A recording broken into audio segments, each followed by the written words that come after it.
that in more and more parts of our economy, what we're finding is that that way of thinking can actually be something of a trap. And just to illustrate, I'll use an example that will be familiar to all of us. You've all heard of Jim Balsillie, right? So he was interviewed on television in 2008, and the interviewer asked him, have you ever thought about what you would do if this device, this BlackBerry, wasn't your core business? To which Balsillie responded, no, I don't think that way. I don't look up too much, I don't look down too much. I think the great fun is just doing what we do every day. It either goes to the moon or it crashes to Earth, but it's going to the moon pretty good. He honestly said that. And my purpose in raising this is not to say that Jim Balsillie is an idiot, because he's not. He's super smart. The company transformed our lives, it changed the way we do business, it changed our expectations for communication, so it was a pretty impressive accomplishment. The dilemma was that at that moment, he'd experienced nothing but success. That was April of 2008. BlackBerry reached its all-time stock price high in June of that same year, and began a retreat which has not ceased since. And this is the trap, I think, of the sort of sustainable competitive advantage thinking. That once we've built it, once we're there, that's kind of an unassailable position. And it's very easy to fall into that trap, so I'm quite sympathetic. What I think we need to be doing as a community, though, is becoming much more aware of competitive advantages that are transient or temporary. And this chart to me really illustrates what I'm talking about. This is the market share exchanges of players in the gaming business. We begin with arcade games, right? Back in the day, that's all there was. You had to go to a physical place and throw money into this machine, and it played one game, right? Those gradually gave way in market share terms to games that were played on dedicated purpose devices. So games played on a Nintendo or games played on a Sony device. And those gave way to games that were played on general purpose devices. So you took a shrink-wrapped box and you put your CD in a computer and you played your games that way. And of course today we're looking at games that are played on mobile devices, inside other people's platforms, on social media. And what I want you to think about here is the pattern. You have a period of insight where you see something someone else sees first, better, more completely. Then you have a period of time to capitalize on that insight, a moment when you get to enjoy the fruits of your labor, and then competition comes in, technology shifts, customers get bored, what have you done for me lately? I don't want to work with shrink-wrapped software.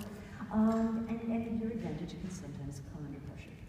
And what I am arguing is that in more and more parts of the economy, this is happening quickly. And therefore we as leaders, as executives, as brand constituents, need to be thinking about what are the early warnings that I need to be paying attention to, and what actions should I be taking before I get caught by surprise, before I find myself scrambling to catch up with a competitor that's doing really, really well. So one of the first things I'm going to argue is that we often make, in my opinion, a mistake in strategy by focusing way too much on our industry. And when I started in the field, people who were working on things like innovation and new business development were sort of over in a corner, huddled to the warmth, while the really cool kids were doing industry analysis, order and entry analysis, and so forth. Today, the most significant competition your organization faces is highly likely to come from some organization that you wouldn't even consider to be in your industry. But they're competing for something that you need. Disposable dollars, disposable time, the need to get a particular job done, which could be done any number of different ways. This chart that I've got here is a study that was done by the Wall Street Journal in 2014, and they were interested in exploring how spending patterns in the American public had changed since the introduction of the iPhone and Android in 2007, really kind of fateful year. And they looked at discretionary spending, and what was down? Discretionary spending on clothing, eating outside the home, automotive, travel, all down. The two largest growth segments, American household spending, telecommunications and home internet. Double-digit growth. So if you're a maker of apparel, or you happen to run a local restaurant and you're busy benchmarking yourself against other apparel makers or other restaurateurs, you're kind of missing the plot line, because the real challenge is people are putting money into being connected and into those kinds of technologies rather than into things they might have spent their money on before. And if you miss that, it can cause you to really overlook something pretty fundamental in what you're doing. So my argument today is that we have some new ways of thinking about strategy, about how you run organizations, that are a little challenging to many of the traditional precepts. And I'll just run through a couple of them. It's what I call the new strategy playbook. So in traditional strategy, stability was seen as the normal thing, and change was seen as the unusual thing. In fact, I recently did a search engine search for the phrase change management. Guess how many results? Over 40 million. 40 million results on just that phrase, change management. And I think it's interesting that when we look at companies that are quite successful at sort of navigating these successive waves of competitive advantage, what you tend to see is they're in motion. They're continuously, I call it, reconfiguring. A great example of a firm like that's pretty local to here, a company called FactSet. They sell financial data to other financial services firms. And they will tell you they're constantly pushing for new business models. They move people's roles around. They change a lot. And because they're already in motion, adapting to the next change gets easier. What's problematic is when you are at rest almost, and you have to start from a standing position. So think about continuously adapting your organization to the changes in the environment that you're facing. So that's one of the first things. Second thing is something I call healthy disengagement. Now, it stands to reason if you've got these waves of advantage, and some of them are going to be going into erosion, you need to be able to pull resources out of that so that you can repurpose those resources for something else. But this is really hard, because in a lot of companies, people get very identified with the business that they run, or the customers that they serve, and so disengaging is almost like you're challenging their sense of safety, you're challenging their sense of self. So companies do it because they have to, but it often happens way too late. It happens with a lot of agony, and it can do a lot of damage to the relationships in the firm. Instead, what you want is a rather clear understanding of when are we going to exit a particular model. A great example of this is what Verizon did when they decided to really change their business from being a plain old telephone operator to being a player in the world of broadband distribution and wireless services and all the other things that they're in. And Ivan Seidenberg took a look at some of his businesses and he said, yellow pages, like printed paper yellow pages? Probably not a growth business. And he performed the heretical act of selling it while it was still generating pretty healthy cash flows. And of course he was criticized at the time. People were very dubious about his sale of this very safe seeming long-term kind of product to get into these wild areas like FiOS, advanced networks. And of course here we are many years later, and people are very pleased that his bets have paid off. And he really moved the company into a completely different set of spaces. Had he hung on to physical phone books and landlines, that company would be much less relevant than it is today. So healthy disengagement, getting out while there's still time, while there's still value. The third thing that's different is, and this is kind of existential, we have to figure out a way of separating out the power in your organization from the resources control in your organization. This is hard. So let's take a little thought experiment.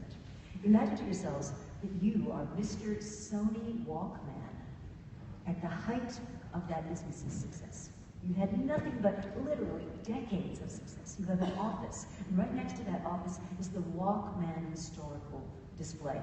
It's got every model of Walkman ever created all over the world, and it's a real, iconic sort of space. And you come to a conference like BRITE, and you think to yourself, wow, the future. Maybe I should be thinking about what the future holds for my business.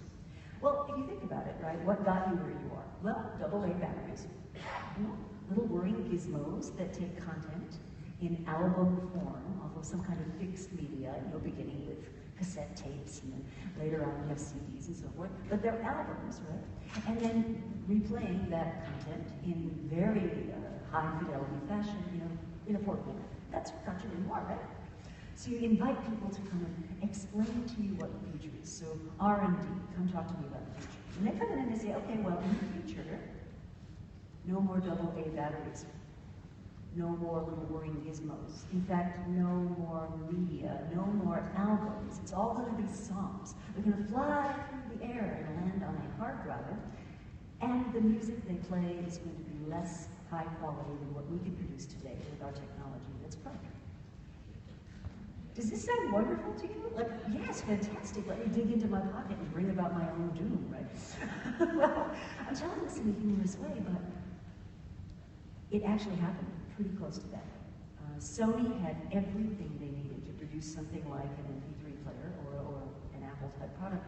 What they didn't have was the will on the part of the organization to move resources into promoting that and deprive the existing divisions of the resources that they currently control. So you need some counterweight.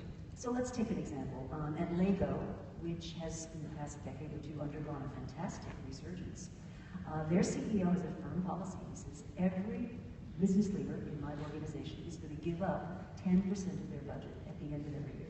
So the business leaders all know they're going to have to get 10% more efficient. Then we as a team are going to collectively reallocate that freed up resource to those opportunities we think are the most promising.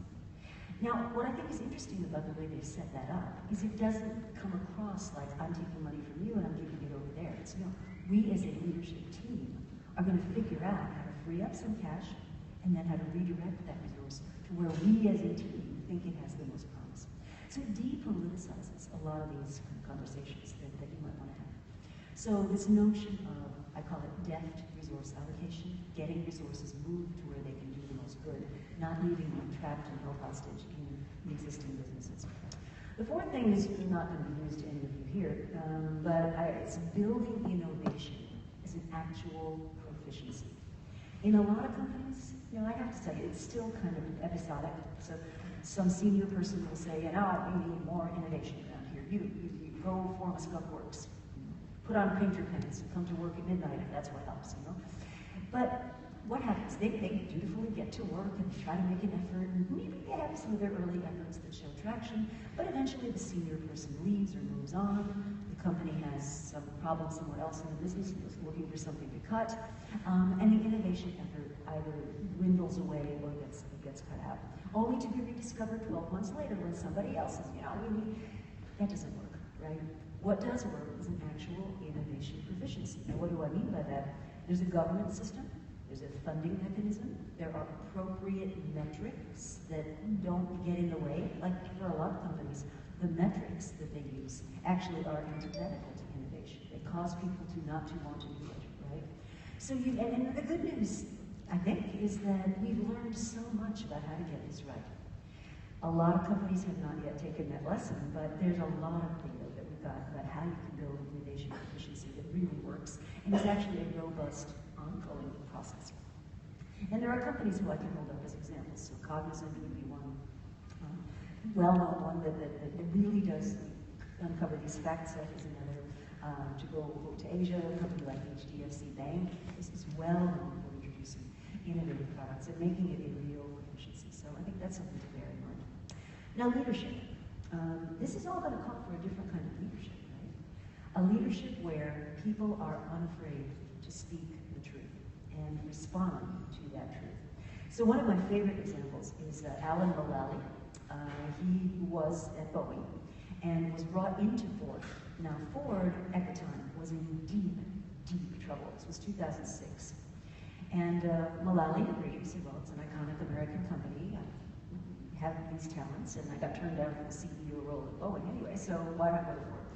Gets to Ford, is greeted at the airport, and driven into the executive parking garage at the Ford Motor Company, looks around, and beholds 0 Ford-branded cars in the executive parking garage at the Ford Motor Company, and this is not a good sign, right? Now, Mulally is very famous for his management system. What he does is he takes everybody's plans and goals, and they put them on a PowerPoint slide, and they color code them. So green is good, I'm on plan. Yellow is I've got some issues, but I kind of think I know how to solve them. Red is I'm in trouble and I have no idea what to do. And so shortly before his very first management meeting, And he's famous for his management system. He has this one big weekly meeting with his entire executive team every week, no matter where he is in the world. And of course, when he first came in, they were all whining like crazy. They were like, no, we're too busy, we've got too many other meetings. So he has his assistant call up all the assistants of all the other executives and cancel all those meetings. He said, see, you've got plenty of time to come to the meeting. He's very firm about this. So before his first big management meeting, he has a meeting with the CFO, and he's told that Ford is on track to lose $17 billion, that's with a B, or close to $17 billion that year, and is in fact probably months away from having to declare bankruptcy. So things are really bad, right? Comes into the first meeting, all the guys are there, men and women are there, and they don't like this, right? Because they have to actually show their numbers, and they're used to having underlings report on what they're doing. So, but they come to the first management meeting, and all the reports are green. Now, think this through logically. We're on track to lose $17 billion, and all my numbers are green, because the culture of Ford at the time was, you hid your problems. You hoped you solved them before anybody found out about them. And in meetings, your job was to make the other guy look bad. And Mullally said, guys, is it our plan to lose $17 billion? Can that possibly be true? And he said something I think is very profound, and it gets to the nature of leadership in this kind of current environment. He said, you can't manage a secret. If we can get that on the table, and we can understand where the problems are, we have enough talent and intelligence to figure it out. But if we don't know the problems are there, if we're not attuned to the early warnings that things could be shifting, we're going to miss it. We're going to miss something really important. You can't manage a secret. So anyway, this goes on for a couple of meetings, and then finally Mark Fields, who's the current CEO of Ford after Alan Mullally retired, said, okay, pushes his papers away from himself, because I'm red on Edge. Now Edge was this small SUV that Ford was absolutely counting on as one of its product launches that year, and the whole room goes completely quiet. But Mullally's got 2 seconds to either, to convince them that he really means it about this red stuff. He really wants to know the truth. What does he do? He stands up and applauds. Great transparency, stops the meeting, says, can anybody provide help to Mike in this problem? And it turns out there were people in the room who had something very similar happen and had spare resources and had the ability to make recommendations. And within 5 minutes they moved on, but it started to work as a team. And I think that's much more the kind of ethos we need to be building in organizations than these much more traditional hierarchies that we're often used to living with. Finally, what does all this mean for me, for you, for our careers? Increasingly, I think what we're moving towards is what some people call a tour of duty career strategy. What does that mean? It means I sign up for a task, an obligation, a project, a something, and when it's done, I may re-sign up, I may move on. When I leave my company, I stay in contact because I might come back. The boundaries are much more porous. The networks are much more important. And I think our notion of a traditional career is increasingly less relevant to how we're going to be needing to operate. The phrase I use is we're all entrepreneurs now. So if you think about a company, and I just wanted to end on a more positive note, a great example of a company that is in newspaper publishing and has dramatically digitized their business is a Norwegian publisher called Schibsted. They got on board with this back in 1999. One of the first things they did was they broke apart the traditional publishing business from their digital business. They started going into online advertising, and as you'll see, the quote here is, the internet was made for classifieds, classifieds were made for the internet. They figured that out ages before anybody else did. And today, what we're really seeing is they're the #3 provider, I believe, of online marketplaces of various kinds in the world. So it's a very kind of inspiring example of a company that wasn't afraid to leave its traditional business behind. So I'll leave you with a couple of closing thoughts that increasingly what we're looking at is a very different notion of what competitive advantage is. Much more to do with networks, much more to do with social advantages, much more to do with fluid positions and occasionally being a first mover than the traditional notions of strategy that is all about scale and scope. I hope it's given you some food for thought, and now I believe we have some time for questions.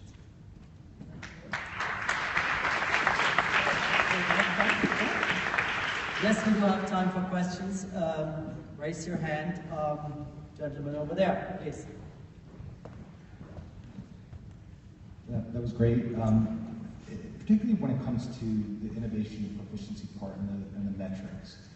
We were having a conversation earlier at this table about the difference between research and experimentation. And part of the problem with the metrics, it's not just the raw metrics, but an over-reliance on them. It's the old Henry Ford quote, if I asked what consumers wanted, they would have said a faster horse, right? So metrics inherently can't really measure what the big breakthrough will be.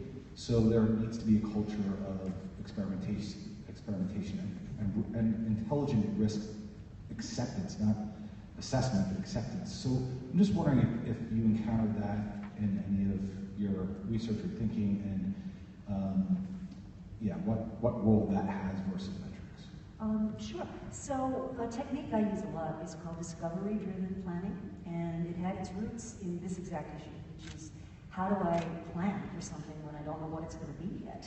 how do I predict something that hasn't occurred yet?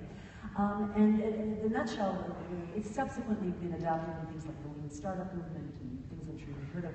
But the basic concept is when you're doing something new, you plan to the limit of what you know, then you work out how you're going to test those hypotheses. And what then you can do is put a price tag on how much is it worth to me to understand that outcome. And then you can have a rational conversation about maybe it might work out the way I expect it to, it might not, but in either case we'll have spent the money and we'll have an answer. So when you're thinking of things like new products or new services, that's the way I would go about it. That's what stepwise release of funds and gaining of knowledge is the kinds of metrics I use. Now as a leader, I sometimes get told, well, yeah, but isn't that just a license to print money and steal and all that other stuff? I don't think so. I think as a leader, you can insist on people being very disciplined about what they're learning and how much they're spending to learn it, and hold them accountable for that. So it's a way of infusing accountability into something that's kind of squishy. Okay, right? Please.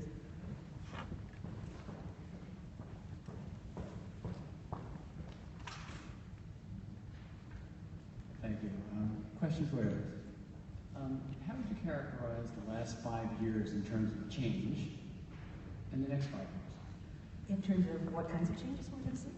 Technological change, business change, change that will impact business. Sure. Well, I think one of the biggest things is the increasing marketization of everything. So in academia, we have this theory that you have to control certain things by hierarchies, right? You have to own assets and you have to control them because that's the only way you could operate. There's no efficient market for services or assets or anything. So one of the big changes I think that the last 5 years have taught us, and maybe going back even a little bit farther than that, is you can now, using digital technologies, create markets for just about anything. And so we're moving towards a world where it's access to assets rather than ownership of assets. It's becoming a key thing. And using these digital platforms, people can now unlock spare capacity everywhere. So, 40 years ago, it would have been ludicrous to think that two people in a garage could create a global product. Today, we don't even give that second thought, right? And we take it for granted. So I think there's some very interesting things that are happening as we create these new kinds of markets. And you couple that with the overlay of social, which turns these markets into experiences. So you've got the marketization, you've got the move with experiences, and I'm borrowing from Bert's thunder here because he's really the world expert on this. But people are buying experiences now. They're valuing experiences more than physical things, more than other kinds of commodities we could buy. There's a famous, very senior executive at IKEA who uses a phrase I think is kind of interesting, which is peak stuff. We now own kind of as much as we need to, right? And that has huge implications for retailers, for producers, for manufacturers, makers, we talked about in the last panel. So I think those are some trends we'll continue to see accelerate. One of the ones that I think does take people a lot by surprise is how porous the boundaries are these days. That it is impossible to behave in an isolated way. You don't control the message anymore. And your buyers and users are much more influenced by what they hear from other buyers and users than they are from your advertising material. It's funny, I was just this morning working with a publishing company, and the editors are all talking about, oh, well, we produce this high quality output. And I said, why do you think anybody cares? And they said, well, we are the tastemakers, we are the gatekeepers, we decide what's good and what's not. I said, no. The reviewers on Amazon tell people what's good and not, and that's what the reviewing public is going to go with. So it's interesting the assumptions people make, which are kind of being called into question. Okay, great. Thank you very much. I guess this is also a global phenomenon, which was just shared with us not only examples from the United States, but also from companies around the world. Rita will be around. We're out of time.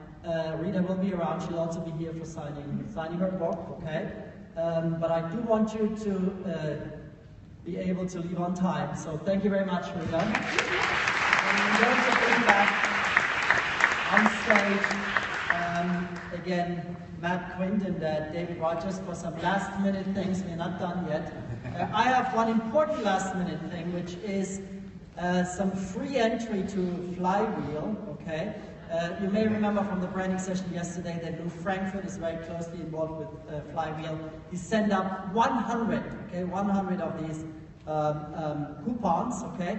And you can pick them up on a first-come, first-served basis right out here when you are leaving the room. But before you do that, just some last-minute issues.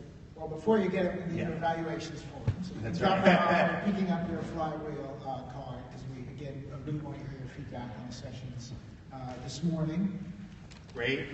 Thanks once again to our sponsors, Avia, Omelette, POTUS, the School of Professional Studies, forgive me the recent name change, here at Columbia University, the FT and PJA and the Unconventionals podcast. So great thanks to them. And now a little last announcement, which is our 10 top tweeters. There'll be a couple of books for you at the registration table right outside by the double bank of glass doors coming in. So we've got Peter's. They're out this one. Is that right? No, they're out at the final registration. Oh, Gabriella's pointing this way, so they're out there. Got it. Thank you, Gabriella. Actually, huge thanks to Gabriella Torres-Patino and Kelly Larnott for our staff members behind the scenes running everything here.